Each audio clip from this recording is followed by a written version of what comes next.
आज आपण गुगलवरून कशा पद्धतीनं इंग्रजी शब्दाचे मराठी अर्थ आणि उच्चार येतात ते पाहणार आहोत. सर्वप्रथम गुगलवर जा.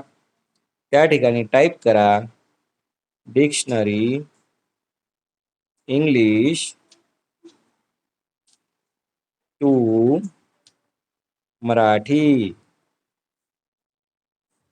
ही समोर आलेली आहे डिक्शनरी.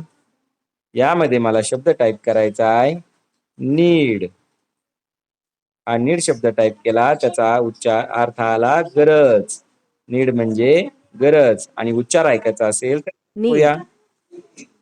need, झाले. दुसरा शब्द आहे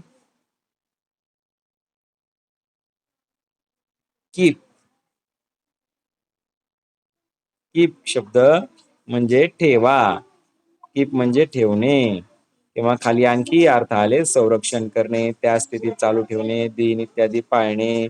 कीप म्हणजे पुस्तक इत्यादी जवळ ठेवणे, कुटुंब इत्यादीचा सांभाळ करणे, वचन इत्यादी पालन करणे, आंबे इत्यादी चांगल्या स्थितीत राहणे, याला कीप असा शब्द आहे. अशा पद्धतीने तुम्ही शोधू शकता. धन्यवाद.